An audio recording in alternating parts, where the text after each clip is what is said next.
Hello there, this is JohnAnonym, and I've been playing Battlefield Hardline Beta for quite some time now. Enough time for me to maybe share my opinion about this beta with you guys. So, in this video, I will share with you guys 5 things that I found to be good about this beta, and 5 things that needs improvement. Mind you though, this is only my opinion about the beta. But feel free to share your experience and thoughts about the beta in the comment below, so maybe I get some more sides about it. Like maybe I overlooked something, maybe I underestimated some things, or maybe I was a complete idiot to basically don't see how you did this and that. So let's get started with the good stuff, alright? So the first thing I want to mention is infantry focused maps that works great. I'm loving the maps they introduced into the Battlefield beta, which are Dust Bowl, and I think the map was called the Bank, I think it was, or at least the map is centered about a bank in downtown LA. So, I really enjoyed these maps because they are infantry focused, there are few vehicles that are overpowered as fucks, and you also have battle pickups which are worth fighting over for the very first time, and the evolution in some of the games are actually quite well done, especially in Dust Bowl where the evolution are as following. It comes with Dust Storm, the Pass, and that is clear skies again. You know, the one thing that we miss about the Gulf of Oman, where the storm continues on and on and on and on, and I think you got the point right now. So I'm really happy that they made some battle pickups that are worth fighting over and placed them strategically over the map, which basically means you have to fight for the weapons. I enjoyed the hell out of it, and the fact that it is infantry focused, which means that few vehicles are overpowered as fucks. I've recalled in the last beta you had one vehicle which had a 50 cal machine gun turret and a grenade launcher turret on top of the vehicle, and it was armored well beyond any fucking recognition. It was like driving around in a tank basically, and you had no efficient weapons to take it out because back then when I played it they didn't have installed those hitboxes where if you hit the vehicle in the rear you did more damage than in the front. But now, that vehicle have basically just vanished. You got one command truck which have, I think it was 6 gun ports, but that's pretty much it. That's the only armored vehicle that doesn't take any bullet damage whatsoever. You have to either get a grenade launcher, a rocket launcher, or a grenade to take it out. And it works as a mobile spawn point as well. I like the idea because basically it means you have to get the drive in there, you get to get the crew, you have to get it to wanted location, and then you have to basically make the spawn train happen, where basically everyone is spawning at it and then they run out to take the point. I'm really enjoying it. I'm really enjoying the infantry focused maps. And I wish them welcome. I really want to see more of the same kind of maps. The second thing I want to mention that is a good thing in this beta is the fact that knife mechanics from Battlefield 3 are finally back. And with a little twist. I'm really enjoying that battle mechanic, knife mechanic more correctly, that basically reward you with the knifing from behind, but also give you a standing chance in case you fuck it up and you are in front of him. So instead of giving him a free kill with a counter knife bullshit mechanic that was introduced in Battlefield 4, you had a standing chance to swipe at a person twice before you die. And if you get the 2 swipes, he's dead. But they also made a little twist in there, which I really enjoyed. You get different knifing or melee weapons in this game, and I enjoyed both of them. You get a heavy hitter, which are usually a sledgehammer or a breaching hammer, I think it was called, and they do one hit kills. However, there are a catch. The animation to perform one of those hits are long. So either do you need to preemptively strike a person, or the person basically have no idea you are right in front of him, and then you commit the act of, your little crime or little plan or whatever you want to call it. You're basically going to one hit him. But you also got the ability to choose between melee weapons such as crowbar, baseball bat, batons, and I think there was a nightstick in there. And then of course you can unlock knives as well. I haven't tried the knives yet, but I think they follow the same system as bats and etc. That they're doing 50% damage in front, and you need 2 swipes of them to kill the person in front of you. So I'm really enjoying they brought it back, and it's never looking better in this game. The third thing I want to mention is also battle packs have been improved. No more microtransaction. Hallelujah. I really mean it. To buy a battle pack in this game, you simply have to grind the money, which you get from every match, and put it into the battle packs. And battle packs are cheap as dirt. $2,000 for a bronze battle pack, $7,000 for a silver battle pack, and $20,000 for a golden battle pack. And all of those things doesn't require more than around, I would say, maybe 1 or 2 battle worth at least. I really enjoy that system because, first of all, I hate microtransaction where they basically wants every little bits of money out of your wallet to gain that little equipment that you couldn't achieve otherwise. I really enjoyed the fact that they have basically bypassed it and said, okay, fair enough, if you earn so much money in the game from before, you need to use in our battle packs. I'm fine with that. That means basically you have to grind in the game and then you're gonna get it. You don't need to spend any money whatsoever. I don't think they're going to implement it either. So I'm really thankful to get rid of the microtransaction. Hallelujah. The fourth thing is customization option for weapon attachment and other things such as camouflage in this game. I'm really impressed about the huge amount of customization you can get on a weapon. I'm really enjoying the visual customization as well. If you have a heavy barrel, the barrel looks different. If you get the different sights, the sight looks different. I'm really enjoying it. I really love the aesthetic customization, but also the fact that it also has some practical use. I really love the wide range of red dot sights, but on the other sights, such as the 4x scopes and then the higher scopes, they lack that customization, but again, they are more or less ripped from Battlefield 4, so I don't know. Maybe they can need some improvement about it, but I don't complain. I don't use that kind of scopes. I usually satisfied with the red dot sight or the hologram sights. But again, that's my opinion. And I also like the camouflage they put on weapons. For the very first time, I actually saying it, I enjoyed the camouflage scheme they put on weapons.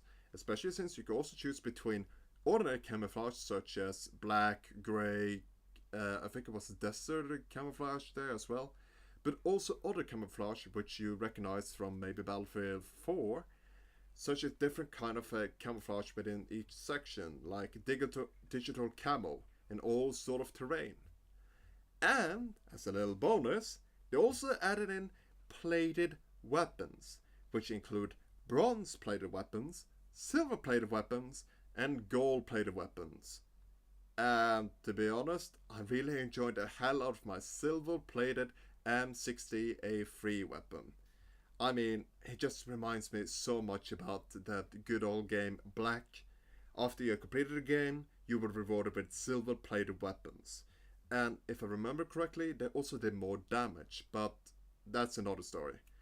And luckily enough, they don't affect the game stats as well. They don't affect the weapon stats at all. So thank God for that. And the fifth one I want to mention is the fact that you can choose whatever you want to unlock in the gadgets section. Do you want to have the revive kit, already without grinding your way through the unlock system, fine, you just need to pay us in-game money. Basically, if you have unlocked a lot of cash in-game store, you can basically just choose whatever attachment or gadget you want. Though with gadgets, you have to play a certain time with the weapon you want to unlock it for. But of course, that can be bypassed by also buying battle packs with in-game currents, where you can also get free cards for your choosing. Basically, if you get a free card, for example a red dot sight or underbarrel attachment such as grip and etc., you can use it for all weapons. Let us say you have a weapon that you have just bought, but you don't have the sight and you don't really like the iron sight of the weapon or the preset sight you get with a weapon. No problem. If you have a battle pack with one free card with the attachment on, you can use it on that specific weapon.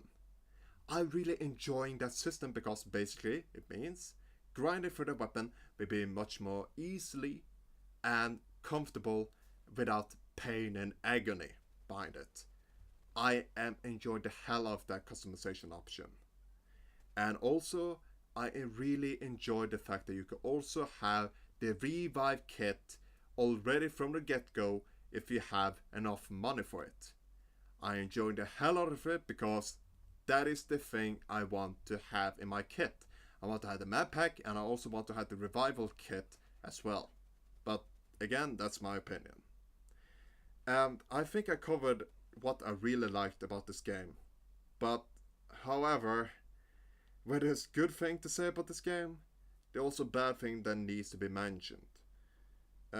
Here are some of them that needs improvement. First of all, one of the things I found lackluster in this game was the weapon choices and the fact that police get a better deal. So, in this game, you can have both police weapons and criminal weapons. But the police get the best weapons. There's no arguing about it. They got the best assault rifle, they got the best battle rifle, and I haven't played a mechanic or professional, which are the sniper class, yet. So I can't say about their weapons, but I would think it is the same story there. The police get the best weapon regardless. I mean, the police get the M60A3, which I still consider the best weapon in this game, not the best game in this game. I also consider this Scar H, which you can get as the police officer, to be the best battle rifle you can get in game. And the criminals have no weapons that can match it unless it is downgraded. The criminals get the AK-74U, which I personally think it is less superior than the M60A3, and it is. It have a higher accuracy, I would say, and low recoil, but it shoots less rounds, and basically it is a lackluster weapon. And so are all the criminal weapons. The police get the best weapon choices in this case. And unfortunately, it doesn't stop there where the police get a huge advantage above the criminals. Second thing I want to mention is the highest game mode. And unfortunately, the police get the better deal there. Unless you have an incompetent team of police officers in that game, you cannot lose as the police. I'm sorry to say it, but I find it hard to believe you lost with a competent team on the police side. Cause the only thing the police need to do is to let the robber get the little heist money package and then camp on the situation where like in the situation where they have to play defensive, which are basically on the pickup points. And since also the thieves who are carrying the money bags are lighted up, so basically you have a perfect wall hacks where they are at all times, it's really not a challenge to keep them off those places. Even though they need to just get on this point and be there for, I think it was 10 seconds or something before the helicopter comes, and then run to the spot to basically hook the bag onto the helicopter line, and then they basically complete one objective. They only need to do it twice, mind you. I find it that the police get a so unfair advantage that either do you need to blitz it and hope the police team is so bad they don't realize that, oh, we maybe need to play defensive on the last object or anything. Or you're basically going to have a real bad time because then the police are going to get around the object. You're basically locked out of the situation and there's no way of getting back in. That is a major problem I have with the game. The third thing I want to mention is the game bugs. As shown in this game, I just suddenly dropped. I think I collided with a tree and then I died. No explanation. And I experienced play just drop dead without any reason whatsoever. They just dropped dead like hitting a wall or something. I don't know what caused it, but I suspect it was the same difficulties they had back in Battlefield 4, because I remember a time there where you basically died by running into things because they increased the movement speed, and I think it was some sort of difficulties with hitboxes or something, like when you get run over by object or that kind of stuff, that the game just counted you as dead and then it counted as a suicide. I don't know why it appeared here in this game, mind you. I'm just speculating with those reasons that I just mentioned. 4. Hacker or commander mode are as unbalanced as fuck as in Battlefield 4. There's no question about it. The hacker mode is as unbalanced and unfortunately as unwanted in this game as in Battlefield 4, because you only need to be one hacker and the other team cannot have the hacker as well, and it is basically game over. If one hacker have full control over the map, I mean, they can upgrade the UAVs and etc., hacking into equipments and basically make the life for the other team a living hell, you are basically secured a victory for the team you are basically the commander for. There's no way they are getting away with it, and of course, if the other team doesn't have the hacker to counteract the hacker on your team, you are going to have a breeze because they are basically started on an uneven ground. And they are fighting an uphill battle. That's something I don't approve. I really wish that system to be pulled out, or simply have it that a hacker cannot be, or a commander in this case, cannot be in the game unless there are 2 commanders in the game, one for each team. Otherwise, just remove it. We don't need it. And then the 5th and final complaint I have about this game is clunky and glitchy menu systems. I don't know what it is, but I found sometimes the customization screen to be rather buggy.